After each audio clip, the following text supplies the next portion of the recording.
Kita meminta kemarin seleksi siapa yang komen-komen dan challenge-nya berkualitas tinggi pada saat itu. Makanya dipilihnya berdasarkan itu. Yang paling menarik menciptakan insight-insight ya. Jadi ini kita bukan memilih yang semuanya asal setuju saja. Makanya saya terlalu meminta agar kita melihat dua sisinya. Apa positifnya dan apa negatifnya. Karena itu yang namanya berpikir secara kritis. Tanpa ada diskusi itu, pengenalan konsep ini dan kebijakan ini tidak akan tercapai. Terima kasih. Gimana, boleh perkenalan sedikit? Nama, posisi, institusi. Bismillahirrahmanirrahim. Sebelumnya perkenalkan, nama saya Khoiri Ismawati dari Universitas Kaltara, perwakilan dari mahasiswa dari provinsi termuda di Indonesia. Baik, nama saya Albert Rumbarar dari Manokwari, Papua Barat, Unipa, Fakultas Teknik. Fakultas apa? Teknik. Teknik. Tadi fakultas? Fakultas Ekonomi. Ekonomi, oke. Perkenalkan, nama saya Sri Sikea, saya dari Universitas Batu Merah Ambon, program studi, saya dari Fakultas Fisip. Ya. Terima kasih. Silakan langsung aja opini mengenai 3 semester ini bisa di luar prodi dan bisa sampai dengan 2 semester. Minimum 2 semester diberikan opsi kepada mahasiswa untuk di luar kampus. Ini suatu perubahan yang sangat besar. Apa opportunity-nya apa, resikonya apa? Silakan. Siapa mau duluan? Saya dulu. Silakan. Terima kasih atas kesempatannya. Saya dengan program yang dibuat ini, saya merasa bahwa ini sangat-sangat luar biasa karena bagaimana saya dari FISIP, saya juga bisa merasakan apa yang dirasakan oleh mahasiswa teknik. Misalnya saya program studi FISIP, program studi administrasi, namun saya juga bisa belajar di teknik untuk bisa mendapatkan ilmu pengetahuan dari fakultas teknik. Nah, namun permasalahannya boleh adalah tahu kenapa kepengen banget dari kan iya. Sekarang prodinya FISIP. Iya. Tapi kepengen mencoba kelas-kelas di mana? Di prodi mana? Teknik misalnya. Teknik. Iya. Kenapa? Karena memang jangan sampai yang kita ketahui hanya itu saja, namun apa yang diketahui oleh orang-orang teknik kami juga tidak tahu begitu. Jadi istilahnya kami hanya mengetahui apa yang menjadi program kami, program studi kami begitu. Mungkin itu dan juga namun menurut saya untuk kami orang-orang timur, mahasiswa dari timur itu program untuk memindahkan magang, misalnya magang di perusahaan-perusahaan internasional itu merupakan masalah untuk kami karena akses untuk masuk ke perusahaan-perusahaan internasional itu sangat sulit karena kami ini daerah kepulauan dan juga ketika ingin magang di Jakarta pun kami harus mengirim surat 1 bulan atau 2 bulan baru dibalas suratnya itu. Nah, apalagi masalah keuangan misalnya.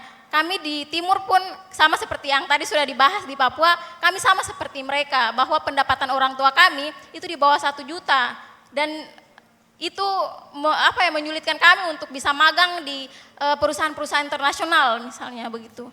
Mungkin itu dari kami. Jadi kira-kira solusinya gimana biar teman-teman di daerah di kepulauan lain itu bisa juga mendapat equal opportunity ya untuk bisa dapat magang-magang itu, kira-kira gimana akalnya, solusinya? Ya, tadi saya sempat mendengar apa yang sudah dibahas oleh kelompok saya, kelompok 16 itu. 16 ya? Iya, 16.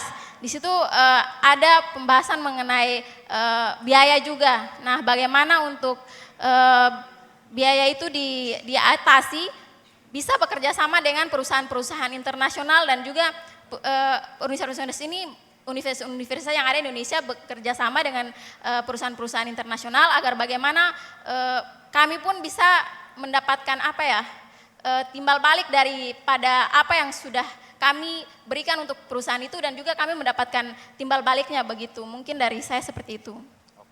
Tapi kan tadi kan dari universitas lainnya bilang dia lebih senang akademis gitu, tapi nggak akan mengambil program magang ini.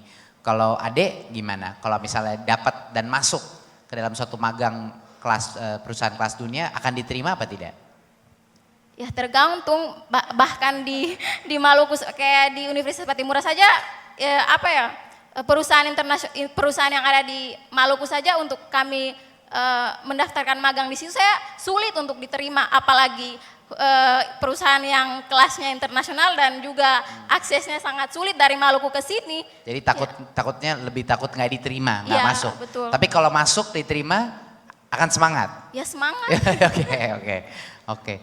Jadi beda ya situasi kalau misalnya memang di daerah-daerah timur dan lain-lain itu kondisi ekonomi, budget. Saya terus mendengar ini isunya bahwa kalau misalnya exchange ataupun magang, walaupun nanti akhirnya ditalangin perusahaannya, biaya hidupnya, misalnya tuh uang transportasi, budget di antara ini untuk memastikan misalnya travel ke sananya dan lain-lain itu harus dipikirkan juga ya. Nggak bisa baik rektor maupun kementerian juga, ini mungkin PR bagi kita bersama untuk memikirkan gimana caranya. Terima kasih. Ya, ada lagi? Ini saya tanggapi apa tentang yang 3 semester di luar atau yang lainnya ini? Yang 3 semester, ini topiknya yang 3 semester. Ya, terakhir. Saya punya kesimpulan yang agak sedikit berbeda, bahkan mungkin tidak selaras dengan semua pendapat yang ada. Nah, siapa yang bisa menjamin atau memberikan suatu indikator tentang kemajuan ilmu yang dia dapatkan di luar itu tertata? Terus seperti apa itu? Nah, dan bagaimana kita mengklasifikasikan bahwa oh ya, setelah dia dari luar dia kembali itu dia layak untuk dinaikkan semesternya. Nah, itu bagaimana menentukannya itu? Apa saya di luar sana, saya bikin sesuatu ini kemudian oh secara akademisi saya layak untuk dinaikkan grade-nya begitu? Nah, itu yang saya belum menemukan dari persentase Bapak. Nah, secara khusus untuk yang 3 semester tadi. Namun saya ikuti juga dari awal keseluruhan daripada persentase Bapak itu, pada dasarnya semua ini baik. Namun kita semua tidak memiliki suatu situasi yang sama, apalagi kami di Papua. Nah, kami di Papua menginginkan hal yang seperti ini, tapi kami tidak akan mungkin sampai seperti ini. Mengapa? Situasi ini hanya bisa terjadi ketika universitas itu berada dalam satu ekosistem yang memang sudah siap untuk menjawab itu semua. Tapi universitas kami di Papua tidak bisa seperti itu. Dan dia perlu didorong oleh semua pihak agar bisa sampai ke situasi seperti ini. Nah, kemudian situasi seperti ini adalah masih mengacu kepada yang nomor 4 tadi, yang SKS. kalau 3 saya semester pikir, apa yang saya lain-lain? pikir semuanya Bapak. Oke. Semuanya. Karena misalnya untuk kita mendatangkan suatu tenaga kerja atau dosen atau fasilitas, pada akhirnya universitas itu dia membutuhkan biaya. Siapa yang bisa membantu itu? Pemerintah memberikan berapa, donatur memberikan berapa, sementara sumber daya terbatas. Ya. Itu. Belum lagi regulasi atau aturan yang membatasi atau hierarki itu. Ya kan? Nah, terus bagaimana pihak kementerian bisa menjamin bahwa semua sumber daya di luar sana bisa memberikan kontribusi dan mendukung universitas untuk menjawab semua konsep ini. Itu. Terus bagaimana pihak Kementerian Pendidikan ini bisa menjamin atau memberikan suatu regulasi yang betul-betul dapat diterima dan diterapkan oleh seluruh universitas, apalagi universitas kami yang ada di Papua sana. Itu. Dan tentunya tidak bertentangan dengan hierarki atau undang-undang yang lain. Nah, apakah keputusan Bapak itu dia sifatnya suatu edaran atau misalnya suatu keputusan yang menggugurkan suatu hierarki yang lain, itu harus diberikan jelas.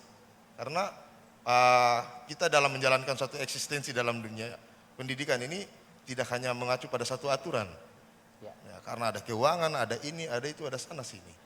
Nah, jadi kalau saya menanggapi ini hanya sebagai abstrak, suatu motivasi, tapi belum pada suatu regulasi yang tertata itu. Kemudian masih banyak aspek yang harus kita perhatikan untuk apa kita bisa berhasil mencapai ke itu semua. Luar biasa analisanya. Saya ada beberapa respon sama juga beberapa pertanyaan. Salah satu hal yang tidak bisa, karena kan ini kan bukan semua regulasi 4. Regulasi ini sama sekali bukan pemaksaan, seperti lihat. Jangan lupa bahwa konsep Merdeka Belajar itu sebenarnya mengeliminasi hal-hal yang tadinya dipaksa, sekarang menjadi voluntary, dan hal-hal yang tadinya tidak diperbolehkan malah jadi diperbolehkan ya. Jadinya contoh yang 3 SKS ini, topik yang kita diskusikan sekarang kan itu voluntary. Artinya kemauan beliau gitu, kemauan dan kemampuan si mahasiswa. Kemauan dia untuk mau pergi melakukan 1 semester ataupun 2 semester di tempat yang berbeda. Kedua adalah kemampuan dia untuk diterima.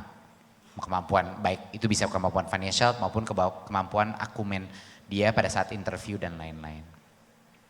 Tapi ini benar-benar menjadi suatu challenge yang penting buat kita, karena kalau misalnya kita membuat suatu program dan tidak bisa dinikmati untuk satu sektor kita di timur Indonesia, ya berarti kita tidak melaksanakan tugas kita sebagai pemerintahan. Benar kan? Bahwa kita nggak bisa hanya membuat suatu aturan yang bisa dinikmati hanya satu kelompok gitu, maksudnya yang dari tingkat ekonominya itu memadai.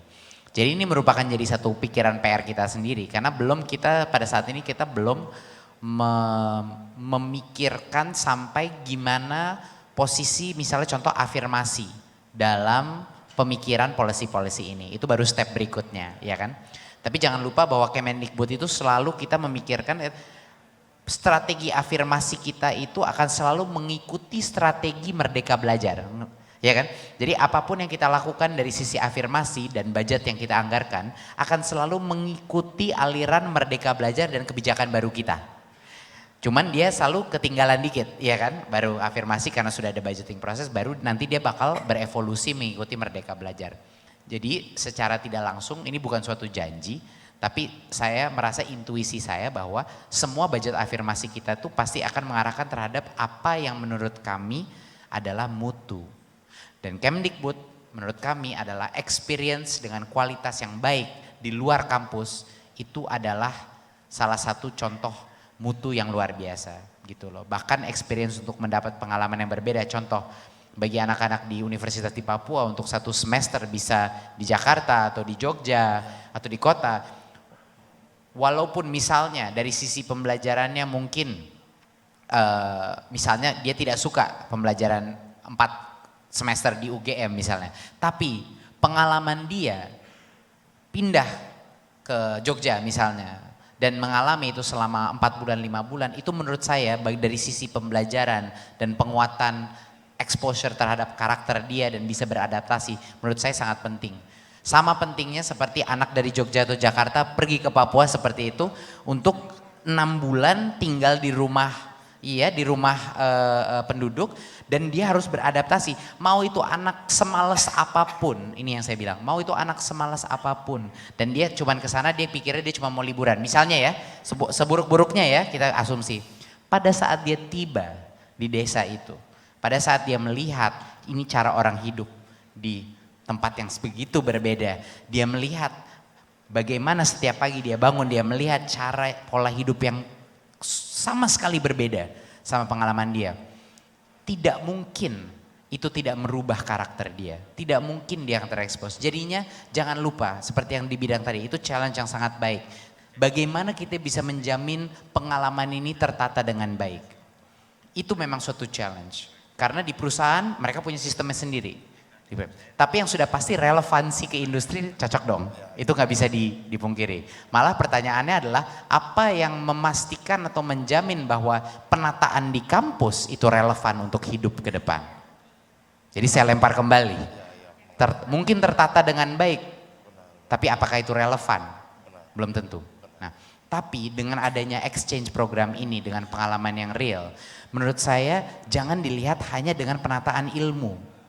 Ilmu itu bukan hanya ilmu akademi, tapi ilmu sosial, ilmu empati terhadap orang yang sangat berbeda, dari agama berbeda, dari suku berbeda, itu luar biasa transformasional. Jadi mohon dilihat dari berbagai macam sisi. Ya, tapi terima kasih untuk inputnya, itu jadi PR berat buat kita. Silakan. Kalau dari saya sendiri ini menerima baik dengan kehadiran yang 3 semester kegiatan di luar. Bahwasanya ini akan memberikan disiplin ilmu juga yang berbeda saat kita boleh magang di luar, kita bisa pertukaran mahasiswa. Tapi Mas Menteri, di sini yang menjadi permasalahannya hari ini, apalagi saya yang berada di PTS, apakah untuk dana pertukaran mahasiswa sendiri ini lantas bagaimana sebenarnya? Dari kementerian itu juga bagaimana, padahal untuk kegiatan seperti ini aja kami masih kesulitan dalam masalah anggaran. Itu untuk perguruan tinggi swasta. Mungkin teman-teman yang dari swasta juga sering merasakan jika ada keberangkatan pasti kalian akan bermasalah di masalah anggaran. Untuk yang kedua masalah magang, otomatis kita harus bermitra dengan pihak ketiga tadi, industri tadi. Sedangkan di situ lantas bagaimana untuk pihak ketiga atau industri tadi ini menerima mahasiswa yang ini masih berstatus dari perguruan tinggi swasta. Mereka pasti mempertimbangkan secara dari swasta dan akreditasinya. Untuk di universitas saya sendiri hanya bekerja sama dengan beberapa lembaga seperti Bank Indonesia, kantor perwakilan yang ada di Kaltara, dan itu yang boleh magang hanyalah anak-anak yang lebih dipermudah magang di situ, anak-anak yang memang alumni dari para penerima beasiswa Bank Indonesia. Seperti saya contohnya penerima beasiswa Bank Indonesia atau yang disebut di situ ada organisasinya Genbi, maka di situ akan dipermudah untuk magang di BI. Lantas bagaimana teman-teman saya yang hari ini mereka berkeinginan magang di tempat tersebut, tapi dari pihak BI sendiri kan mempunyai standarisasi, dan kampus saya juga bekerja sama dengan PT PKN atau batubara yang di situ hanya lebih ke anak-anak teknik sipil karena sesuai dengan kebutuhan mereka hari ini. Lantas bagaimana untuk teman-teman yang di prodi lain untuk masalah mitra tadi? Itu kan menjadi sebuah permasalahan yang hari ini yang harus difikirkan bersama untuk masalah mitra suatu universitas, dan untuk masalah anggaran bagi yang perguruan tinggi swasta jika mereka mempunyai keinginan untuk pertukaran mahasiswa. Sedangkan saya sempat diskusi juga, ngobrol-ngobrol tadi, ngobrol pintar sama Pak Rektor dari UNSU. Ada ilmu baru yang saya dapatkan bahwasannya jika teman-teman yang dari PTN ini melakukan pertukaran mahasiswa itu mendapat anggaran dari kementerian, itu untuk yang PTN. Lantas untuk yang swasta kan hari ini masih menjadi permasalahan lagi-lagi di anggaran Bapak. Mungkin itu yang ya, jadi agar tidak terjadi semacam bias diskriminasi yang sebenarnya sekarang sudah terjadi pada saat lulus ya. Lulusan kan banyak perusahaan-perusahaan yang hanya akan melihat beberapa PTNBH tertentu aja gitu kan. Ya bukan akreditasi, malah lebih banyak brand. Mereka bakal ngelihat brand gitu. Kita jujur aja ya, memang situasi seperti itu. Karena lebih mudah buat mereka melakukan filtering mengenai itu. Jadi kuncinya adalah bagaimana kita menciptakan suatu bukan kesetaraan, tapi kesetaraan kesempatan. Benar nggak? Kesetaraan kesempatan untuk yang sebenarnya jago-jago dari mungkin universitas lain yang belum punya reputasi sebesar PTNBH, gimana mereka bisa compete untuk diterima di ini. Dan itu merupakan sebenarnya salah satu hal yang sudah kita pikirkan, tapi belum siap kita sebut gimana contohnya, ya. Tapi saya kasih contoh kecil ya. Misalnya untuk software engineering, ya. Kalau ada perusahaan-perusahaan di bidang teknologi yang melakukan itu, kalau misalnya dia mau engineering, dia pasti tidak melihat brand. Dia akan memberikan problem solving test atau misalnya quick coding test. Gitu yang terjadi, dan dari situlah dia akan blind dari mana, dari masuk. Jadinya lebih banyak tes-tes seperti itu yang bisa memberikan kesempatan biar bias itu nggak terlalu lihat. Menurut saya akan sangat baik kalau dalam setiap industri bisa kita berikan, misalnya Anda mau pakai standar apa gitu, biar nggak selalu bias terhadap brand. Dan itu terima kasih yang sebanyak-banyaknya udah memberikan saya input, ini jadi bahan pikiran dan PR buat kita semua. Dan juga terima kasih bagi teman-teman di sini. Saya ingin satu komen terakhir aja mengenai proses yang dilalui hari ini. Kenapa kita duduk di sini? Bukan hanya saya memaparkan saja suatu presentasi, hore-hore, foto-foto, habis itu pulang. Itu kenapa? Karena bagian daripada shift paradigma yang ingin kita lakukan di Kemendikbud adalah dalam setiap memformulasikan kebijakan,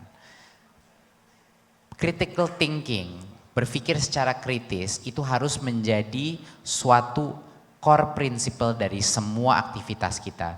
Jadinya kami mengundang bapak-bapak ibu-ibu hari ini sama adik-adik hari ini untuk berbenturan secara positif, untuk benar-benar menganalisa dampak positif dan negatif daripada semua kebijakan yang dikeluarkan hari ini. Ini untuk membuktikan dua hal. Satu, sebenarnya tidak mungkin ada terobosan atau inovasi yang progres tanpa resiko. Tidak mungkin. Malah kalau kita tidak mengambil suatu resiko, itu artinya bukan namanya improvement, bukan namanya terobosan. Itu adalah hukum alamnya mengambil suatu hal pergerakan maju ke depan. Harus kita mengambil resiko, tapi resiko itu harus kita analisa, kita kalkulasi dan kita mitigasi bersama. Inilah alasannya kenapa kita mengadakan perdebatan itu, kenapa kita menanyakan apa bukan posisi positifnya aja tapi apa negatifnya. Agar ini menjadi problem dengan ownership kita semua bersama. Ya. Dan itulah sebenarnya esensi daripada pendidikan kualitas yang baik. Kalau ada critical thinking, kalau ada perdebatan, kalau ada partisipasi. Ya, terima kasih Bapak-Bapak Ibu untuk hari ini. Wassalamualaikum warahmatullahi wabarakatuh. Terima kasih. Bapak terakhir kami ingin Bapak sekali bermain di kampus kami.